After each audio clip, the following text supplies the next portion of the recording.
El Pallars Jussà forma part del Geoparc Orígens, un territori reconegut per la UNESCO, que permet fer un autèntic viatge en el temps i descobrir els contrastos del seu paisatge i de la seva gastronomia. La cuina pallaresa és rica en sabors i textures.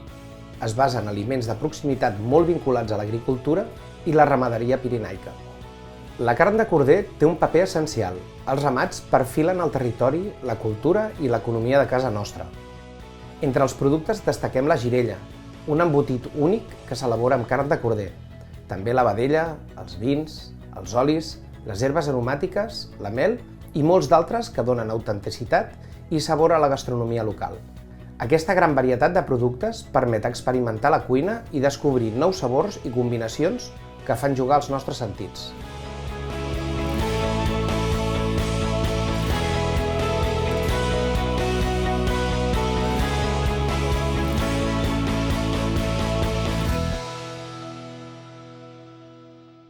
Un producte que em meravella, un producte que és extraordinari, que és l'ovella xisqueta del Pallars. Una carn de corder, que diem aquí, gustosa i molt poc forta. I farem un guisat de corder amb verdures, herbes i un toc de xili. Aquí tenim la carn de corder d'ovella xisqueta, per mi un dels productes més apassionants que existeixen. Albergínia, patata, una mica de bitxo per donar-li aquella energia, tomàquets, alls, mantega, no utilitzarem oli en aquest cas, sal de gerri de la sal, pebre, alfàbrega, coriandre, podeu variar les herbes, podeu posar romaní, podeu posar timó, podeu posar julivert, el que vulgueu, però aquestes li donen molta frescura. I ceba. Començarem preparant les verdures, ja veureu que és super senzilla. Pelarem les cebes, i aquesta recepta és una recepta que està inspirada en una recepta georgiana, el que passa que l'hem adaptat aquí al Pallars. I normalment ho couríem en forn, però com estem a un claustre, evidentment, forn no en tenim. I ho farem a foc.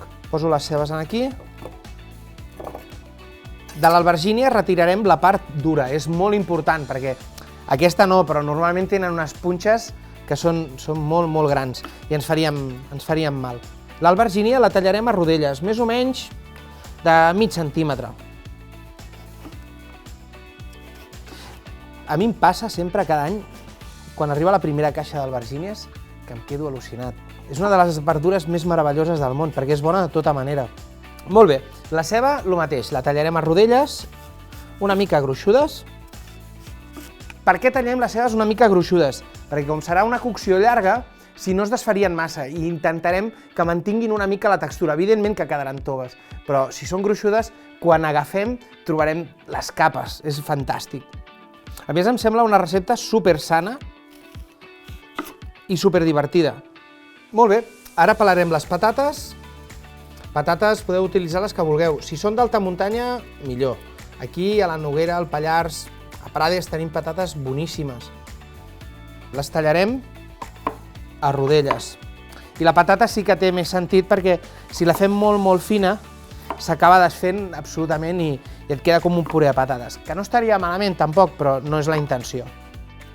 Ja veureu la senzillesa d'aquesta recepta. Simplement sí que ens ha portat una mica de temps el tema de tallar les verdures. Amb aquest tipus de coccions, com no és un sofregit, pot acabar amb aquell gust d'all bullit, que no és gaire agradable. Llavors sí que el tallarem una miqueta més finet.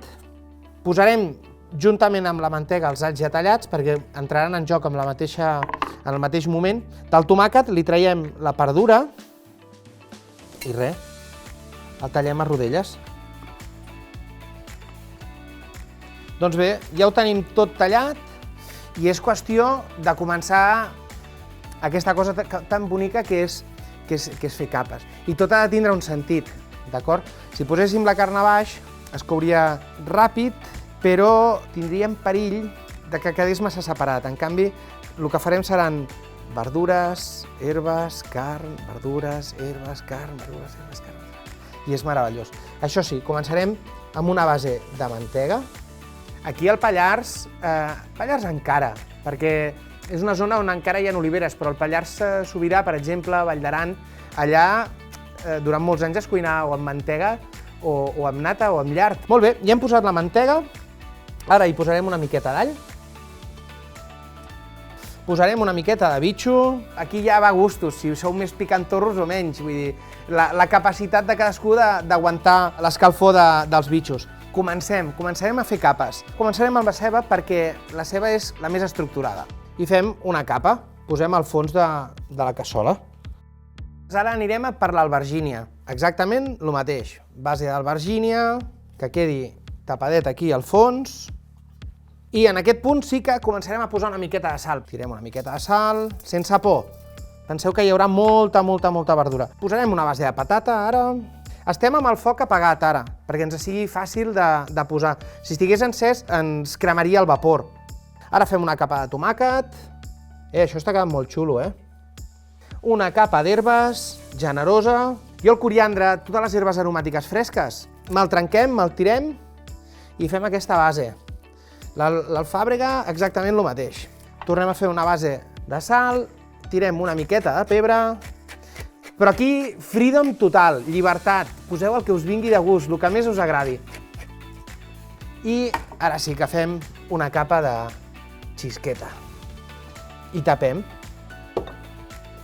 Molt bé, comencem a fer la segona capa. Fem una altra capa de ceba. Aquesta serà molt més plana. Aquí canviarem una mica l'ordre.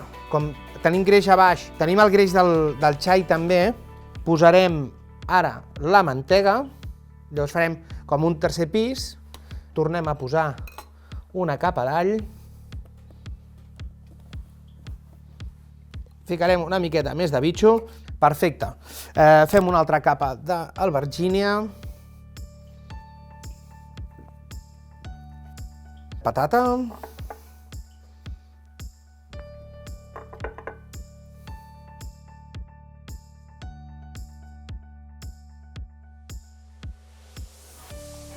Tornem a posar una miqueta de sal. No tingueu por de posar sal. Fem una altra capa d'herbes. Amb les verdures i amb el corder acompanya fantàsticament. I acabem de posar tot el corder i tirem una mica més de sal, tirem una mica més de pebre, la mantega. La posarem al final, perquè així, quan es vagi desfent, anirà caient a sobre de tots els productes. Una miqueta més de sal. Sembla molt el que hem posat, però no és tant, Penseu que és en vertical i se'n necessitarà fins i tot una miqueta més. Ara ja tenim preparats tots els ingredients i ens faltaran els 300-400 mil·lilitres d'aigua. I res, ara engeguem i el tindrem aproximadament unes 2 hores, 2 hores i mitja. Si ho fóssim al forn ho faríem a uns 150-160 graus durant 3 hores. Tapat i endavant.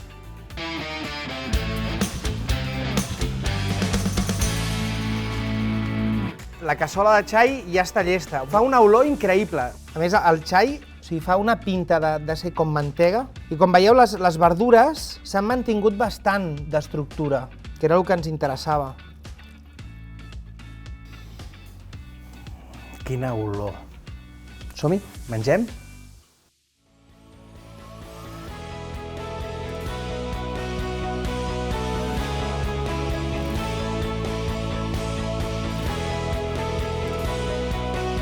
Avui tenim uns convidats super especials que es menjaran aquests plats.